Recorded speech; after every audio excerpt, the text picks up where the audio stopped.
couldn't bear you. I couldn't bear you in the highlight of the air. Retrograde was there, the empty conversations in a ted of green. You know?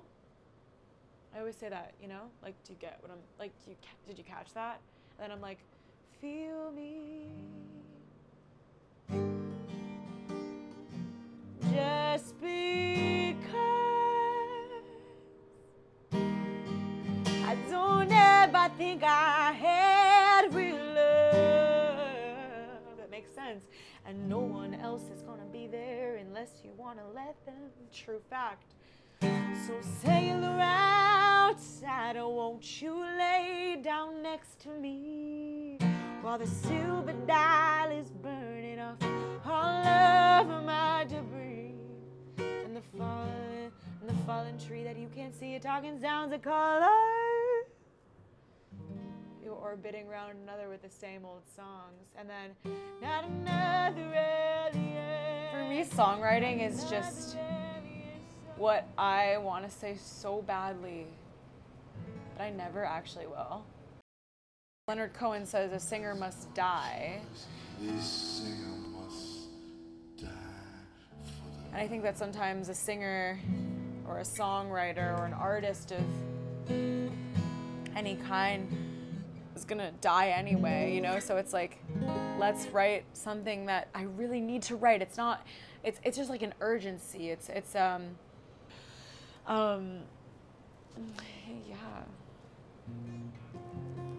So I've just been fucking around with this new track that I'm trying to write, but I don't want to force myself to write anything that doesn't want to come out, because when she's ready to come out, she will, you know? Like it's like this little like thing hiding in like the wind, and she's just like, no, come out, like come out to play. Come look through my kaleidoscope, because this kaleidoscope is what you know, this is how I look at the world. But like when you're in this kind of songwriting bubble, like you get erased from the entire world, because like that's really pretty. But like that's kind of abrupt, but that's really pretty. Destiny.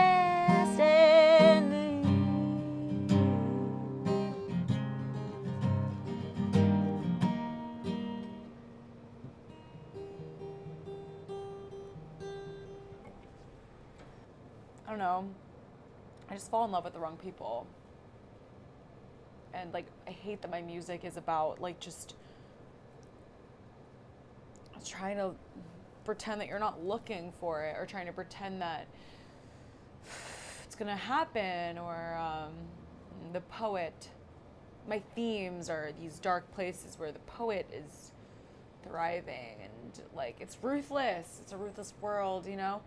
And I think I front as this girl that's really optimistic about what is going on.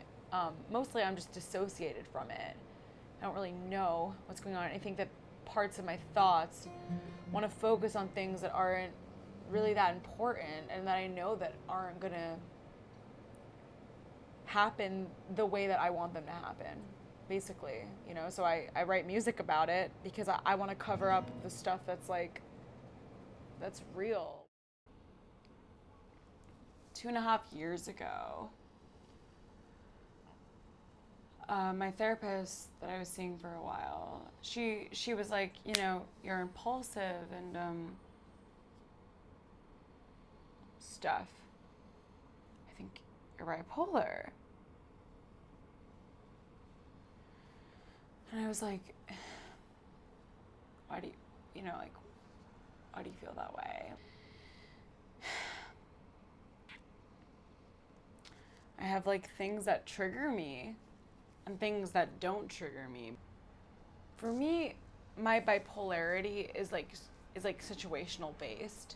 It's like, I'm great, and I think that flowers are flowers, and you know, I am you and you are me, and we are all together. But then I wake up one day and I'm just like, you know, no one loves me.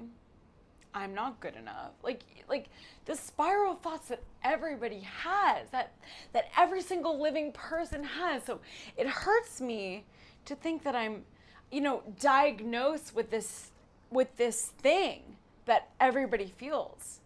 What makes me bipolar or depressed, is people who don't love me back. Do I want someone to actually love me? Yeah, that'd be cool, because I've felt it for 3 years, 4 years. Yeah, when you invest a lot of time into somebody and they don't love you back, you'll be depressed for fucking 2 months. Sure. And then the next week you're gonna just see that the flowers are waiting for you. You know what I mean? It's I still got the flowers in my hair, and I'm holding a jasper in my hand. My whole thing is listen to me, because I will listen to you. You know what I mean? I'm so excited to hear what you have to say, but hear me. This is a song I just wrote, and I would love if you heard it. Am I obsessed with love? Sure. You know what? Yeah. You know what? I am. But also, do I write sick fucking songs? You know what I mean? Do I feel people for what they are not and for what they could be? Yeah. Because I know, I'm an independent person, and I want to be free, because that's who I am. I want to be here in this apartment that I'm proud of, because I've done this for myself. I think my mental health has been positively affected by quarantine in a way where I don't have opportunities to go, fuck myself over. It kind of gave me a sense of I've been alone for so long, but it's I can do this. We got this. We're good. And it's given me that establishment, kind of the foundation that has showed me that I am worthy, and I don't need to let anyone in my shrine, quoting from my own song, but you know what I mean? It's the same thing. So, yeah. I won't stop looking, but these that's all I have to say about that. are just killing up my time and dimming up my light, and I don't need them in my shrine. They're fillers of the space, and they're killing up my time, and I don't need them in my shrine.